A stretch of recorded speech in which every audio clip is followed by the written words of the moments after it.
Hello everyone. Welcome back to English with Kritika. My name is Kritika, and in today's video, I have brought to you the most requested concept, that is modal verbs. Kritika, modal verbs पे एक video जरूर बनाना and Hindi to English banana. Why not? Your wish is my command. Okay, देखो चलो अब English में ना बहुत सारे डिफरेंट वर्ब्स होते हैं. पहले ये समझना जरूरी है कि वर्ब होता क्या है. वर्ब होता है किसी भी काम का करना या होना. तो कोई भी वर्ड अगर मुझे किसी एक्शन के बारे में बताएगा, that will be my verb. Okay, now the different types of verbs that you need to be aware of. होते तो बहुत सारे हैं, यहाँ पे हम सिर्फ मेन वर्ब्स की बात करते हैं. ठीक है.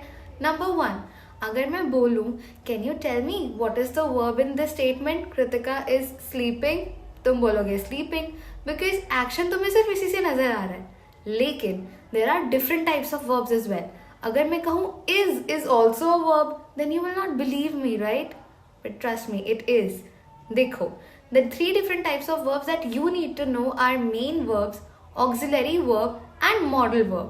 अगर मैं बात करती हूँ main verb की, that is something that you already know. Eat, sleep, drink, all of these words are the main verbs. Okay, अब सीखते हैं ऑक्सिलरी वर्ब. जब भी एक स्टेटमेंट में किसी मेन वर्ब को सब्जेक्ट के साथ जो वर्ड कनेक्ट करता है उसे कहते हैं auxiliary verb. For instance is, am, are, was, were, has, have, had, ये सारे के सारे ऑक्सिलरी वर्ब्स हैं. ठीक है. और अगर लेमैन लैंग्वेज में कहूँ तो these are the helping verbs. But इसे हम किसी और वीडियो में करेंगे. अभी हम सीख रहे हैं मॉडल वर्ब्स. एक अनसेट रूल ये है कि किसी भी स्टेटमेंट में अगर मॉडल वर्ब आता है तो उसमें कोई ऑक्सिलरी वर्ब नहीं आता. For instance Kritika can is swim नहीं, Kritika can swim, that's it. ठीक है. अब हम आते हैं हमारे main concept which is the modal verbs. देखो, modal verbs tell us about the intention और the emotion of the statement. मतलब एक स्टेटमेंट को कौन से इंटेंशन से लाया गया है, या तो वो कोई स्टेटमेंट है जो हमें एबिलिटी बता रही है, या वो स्टेटमेंट किसी चीज की पॉसिबिलिटी बता रही है, या फिर वो स्टेटमेंट कुछ सजेस्ट कर रही है, या फिर वो स्टेटमेंट कोई रूल या कोई पॉलिसी सामने लेकर आ रही है. All of these kind of statements are referred to as the statements with the modal verbs. ठीक है. और आज की वीडियो में हम 5 अच्छे मॉडल वर्ब्स करेंगे जो हमें एक गुड स्पीकर बनने के लिए जरूरत है. ठीक है. और एक चीज, हम इस वीडियो में ना ऐसे नहीं सीखेंगे कि हम कैन को कब कब यूज करेंगे, मे को कब कब यूज करेंगे.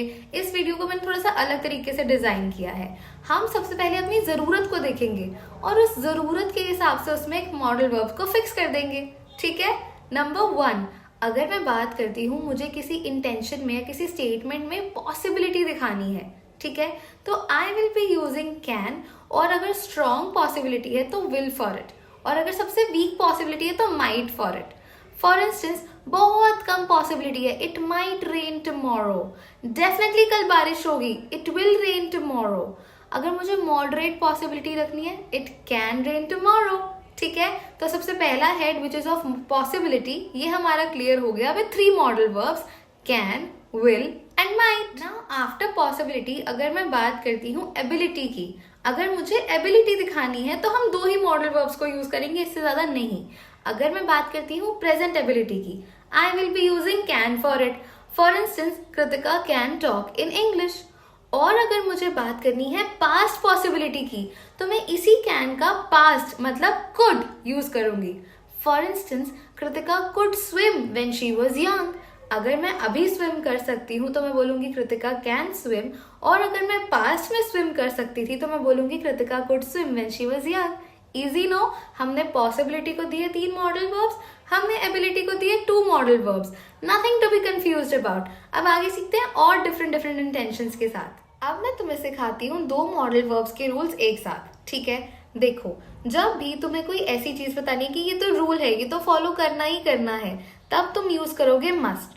लेकिन जब भी तुम्हें एडवाइस देनी है, एडवाइस देने के लिए हम यूज करते हैं शुड. एक एडवाइस, एक suggestion, it goes with should. For instance you must follow the traffic rules. और अगर एडवाइस देनी है तो you should, for instance you should obey your elders. Okay. और you should be here on time, right.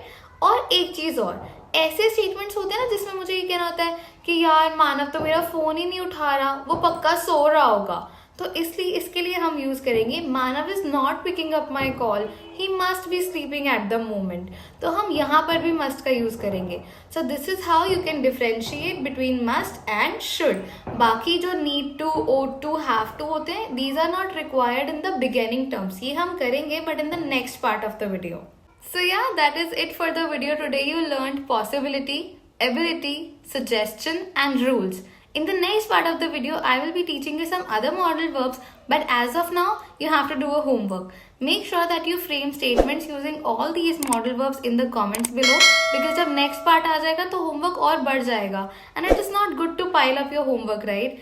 I hope that the video stood useful to you. In case it did, then do not forget to subscribe my channel, hit the like button, drop the comment, share my video with your friends and spread the knowledge. And I'll see you in the next part of this video very soon. Till then, take a good care of yourself.